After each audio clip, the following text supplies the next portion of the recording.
Assalamualaikum warahmatullahi wabarakatuh. Kami dari kelompok 2 akan memaparkan materi teori elastisitas permintaan dan penawaran serta keseimbangan pasar. Yang pertama ada elastisitas permintaan. Pengertian elastisitas permintaan. Elastisitas permintaan adalah ukuran perubahan jumlah permintaan barang atau jumlah barang yang akan dibeli oleh pembeli terhadap harga barang. Namun tingkat perubahan ini berbeda-beda. Perbedaannya bisa karena adanya barang tertentu, kenaikan harga yang kecil akan mengakibatkan permintaan turun dengan drastis. Elastisitas permintaan mengukur responsivitas jumlah barang atau jasa yang diminta terhadap perubahan harga. Lalu ada B, jenis-jenis elastisitas permintaan. Yang pertama ada elastisitas permintaan unit.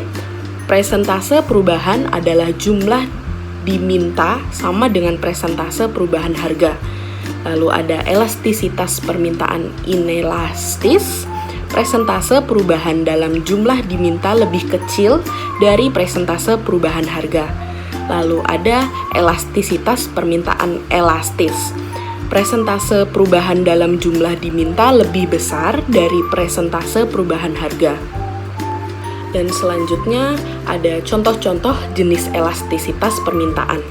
Yang pertama ada elastis unit, berarti perubahan harga sama dengan perubahan kuantitas permintaan. Contohnya adalah alat elektronik, permintaan akan bersifat elastis uniter, E sama dengan 1. Lalu ada inelastis, berarti perubahan harga memiliki dampak lebih kecil dibanding dengan perubahan kuantitas barang atau jasa yang diminta. Dalam hal ini, perubahan harga signifikan tidak akan diikuti oleh perubahan kuantitas permintaan yang besar. Sebagai contoh, permintaan terhadap beras yang merupakan kebutuhan primer. Permintaan akan bersifat inelastis jika E kurang dari 1. Lalu ada elastis, yang berarti barang atau jasa sangat responsif terhadap perubahan harga. Sebagai contoh, pakaian dan makanan ringan. Ketika harga naik, permintaan akan turun secara signifikan, dan sebaliknya, ketika harga turun, permintaan akan meningkat secara signifikan. Permintaan akan bersifat elastis jika E lebih besar dari 1. Faktor-faktor elastisitas permintaan. Yang C, faktor-faktor yang mempengaruhi elastisitas permintaan. Yang pertama, ada ketersediaan barang pengganti, yaitu substitusi adalah pengganti. Substitusi artinya sesuatu yang mudah diganti dengan sesuatu yang lain. Istilah substitusi digunakan dalam konteks orang, barang, tempat, atau objek lainnya. Dengan substitusi, satu barang bisa menggantikan barang yang lain. Substitusi adalah istilah yang erat kaitannya dengan barang ekonomi. Substitusi digunakan untuk mendefinisikan barang yang bisa diganti. Pada barang substitusi, konsumen mempersepsikan kedua barang serupa atau sebanding.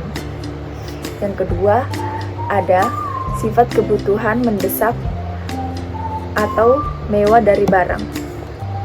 Kebutuhan seseorang dipengaruhi oleh beberapa faktor. Namun, kebutuhan primer merupakan kebutuhan yang paling dasar dan harus dipenuhi oleh setiap manusia. Sangat penting bagi seseorang untuk memahami kebutuhan hidup dengan keinginan. Yang ketiga, waktu yang tersedia untuk penyesuaian terhadap perubahan harga. Kebutuhan manusia bisa berupa barang atau jasa. Jika manusia bisa memenuhi kebutuhan, maka hidupnya sudah mencapai kemakmuran. Namun, kamu perlu tahu bahwa makmur di sini berbeda dengan kekayaan. Kebutuhan manusia bisa dibagi beberapa macam, misalnya berdasarkan waktu, sifat, intensitas, dan subjek. Namun, banyak orang yang mengenal kebutuhan yang dikelompokkan sesuai dengan intensitas. Jumlah uang yang tersedia untuk membeli barang. Persediaan uang, sebuah konsep dalam ekonomi mikro, adalah jumlah uang yang tersedia dalam ekonomi untuk membeli barang, jasa, dan securities. karena uang adalah benda yang dapat digunakan untuk penyelesaian hutang. Ada beberapa perhitungan dari persediaan uang. Yang paling sempit atau lebih terbatas hanya menghitung bentuk yang dipegang untuk transaksi segera. Selanjutnya ada elastisitas penawaran. Yang A, pengertian elastisitas penawaran. Elastisitas penawaran mengukur responsivitas jumlah barang atau jasa yang ditawarkan terhadap perubahan harga. Ketersediaan barang substitusi semakin banyak dan semakin baik barang substitusi, maka elastisitas permintaannya akan cenderung semakin besar. Barang-barang yang memiliki substitusi cenderung mempunyai elastisitas harga yang lebih tinggi daripada barang-barang yang tidak memiliki substitusi. Yang B, ada jenis-jenis elastisitas penawaran, yaitu ada 3.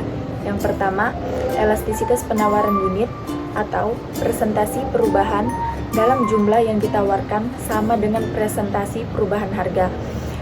Yang kedua, ada elastisitas penawaran inelastis, yaitu presentasi perubahan dalam jumlah yang ditawarkan lebih kecil dari presentasi perubahan harga. Yang ketiga, ada elastisitas penawaran elastis, yaitu perubahan dalam jumlah yang ditawarkan lebih besar dari presentasi perubahan harga. Contoh jenis-jenis elastisitas penawaran. Yang pertama, penawaran inelastis sempurna. Sebuah barang memiliki penawaran inelastis sempurna jika jumlahnya dipasok dengan harga berapapun. Nilai dari elastisitas penawaran ini adalah 0, artinya tidak ada elastisitas sama sekali. Dengan kata lain, berapapun harga yang ditawarkan, penawaran barang tersebut tidak akan mengalami kenaikan. Contoh elastisitas penawaran dalam kasus ini adalah obat-obatan pada waktu sakit. Yang kedua, penawaran inelastis elastisitas. Penawaran ini biasanya terjadi pada bahan suplai relatif lebih kecil dibanding harganya. Dalam kasus seperti ini, elastisitas penawaran inelastis disumsikan memiliki nilai kurang dari 1. Contohnya, barang yang umumnya memiliki elastisitas penawaran ini adalah kebutuhan primer atau pokok. Yang ketiga, penawaran uniliter elastis. Jika perubahan kualitas penawaran sebanding dengan harganya, maka barang tersebut diketahui memiliki nilai elastis. Contoh, barang yang memiliki penawaran ini adalah produk-produk elektronik. Yang keempat, penawaran elastis. Jika perubahan penawaran relatif lebih banyak dibanding dengan harga, bisa diasumsikan bahwa produk tersebut memiliki nilai elastis lebih besar dari 1. Salah satu barang yang memiliki penawaran elastis adalah produk-produk luxury atau mewah. Yang kelima, penawaran elastis sempurna. Sebuah barang yang memiliki elastisitas tidak terhingga tergolong dalam preferably elastis supply. Dalam kasus ini, nilai elastisitas penawaran adalah tidak terhingga jika sebuah produk memiliki penawaran elastis sempurna. Maka umumnya pemasok akan rela menyuplai barang tersebut dengan harga yang lebih tinggi. Contoh barang yang memiliki penawaran elastisitas sempurna adalah bumbu dapur. Keseimbangan pasar adalah keadaan di mana kualitas suatu produk atau jasa yang diminta atau ditawarkan pada harga tertentu berada dalam jumlah yang seimbang. Keseimbangan pasar akan terjadi apabila harga produk yang diminta konsumen dan harga yang ditawarkan produsen sama. Keseimbangan pasar terjadi jika kualitas yang diminta sama dengan kualitas yang ditawarkan pada suatu harga tertentu. Penentuan harga dan kualitas keseimbangan jika jumlah yang diminta lebih besar dari jumlah yang ditawarkan, harga akan cenderung naik. Jika jumlah yang ditawarkan lebih besar dari jumlah yang diminta, harga cenderung turun.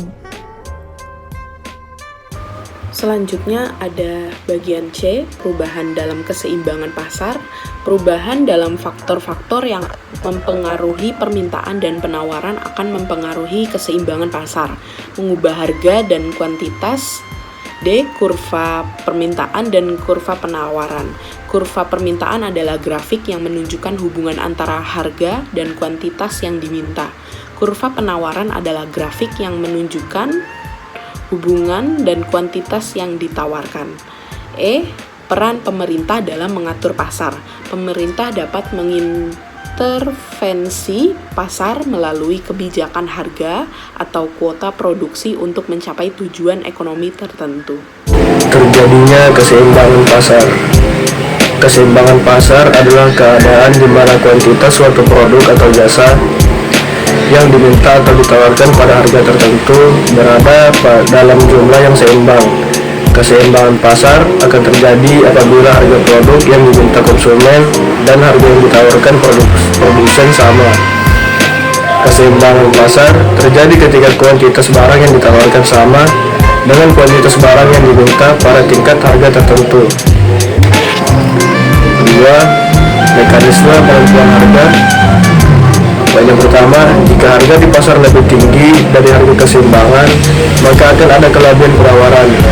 Produsen cenderung menurunkan harga untuk menjual lebih banyak barang. Dan yang kedua, jika harga di pasar lebih rendah dari harga keseimbangan, maka akan ada kekurangan penawaran. Produsen cenderung menaikkan harga untuk mendapatkan keuntungan yang lebih besar. Yang ketiga, perubahan permintaan atau penawaran. Jika ada perubahan dalam faktor-faktor yang mempengaruhi permintaan atau penawaran, maka akan terjadi pergeseran dalam kurva permintaan atau penawaran. Ini mengakibatkan perubahan dalam harga dan kuantitas keseimbangan. Yang keempat, elastisitas permintaan dan penawaran. Elastisitas permintaan dan penawaran mempengaruhi seberapa besar perubahan dalam harga akan mempengaruhi kuantitas diminta atau ditawarkan. Yang kelima, peran pemerintah dalam pasar. Pemerintah dapat campur tangan dalam pasar melalui kebijakan harga minimum atau maksimum, kuota produksi, atau pajak dan subsidi. Yang keenam, faktor eksternal. Faktor eksternal seperti peristiwa alam, kebijakan pemerintah yang tidak terduga, atau peristiwa geopolitik dapat mempengaruhi keseimbangan pasar. Contoh kasus dari terjadinya keseimbangan pasar, misalkan ada pasar untuk apel, para produsen menawarkan apel dengan harga tertentu dan konsumen bersedia membeli apel dengan harga tersebut. Pada awalnya, para produsen menawarkan apel dengan harga yang relatif tinggi, tetapi konsumen tidak banyak yang bersedia membeli karena harga terlalu mahal. Pada titik tertentu, harga apel akan mencapai tingkat di mana jumlah apel yang ditawarkan oleh produsen seimbang dengan jumlah apel yang diinginkan oleh konsumen. Inilah yang disebut keseimbangan pasar. Pada titik ini, harga dan jumlah apel yang diperdagangkan akan stabil.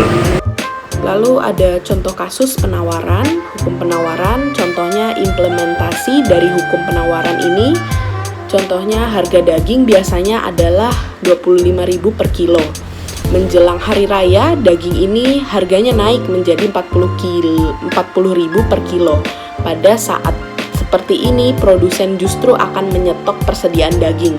Karena jika menjual banyak, maka untung atau laba yang akan didapatkan juga lebih maksimal. Sekian, itu saja materi dari presentasi kami dari kelompok 2. Terima kasih buat ibu dosen dan teman-teman semua yang sudah mendengarkan presentasi kami. Bila ada salah kata, mohon dimaafkan. Itu saja. Assalamualaikum warahmatullahi wabarakatuh.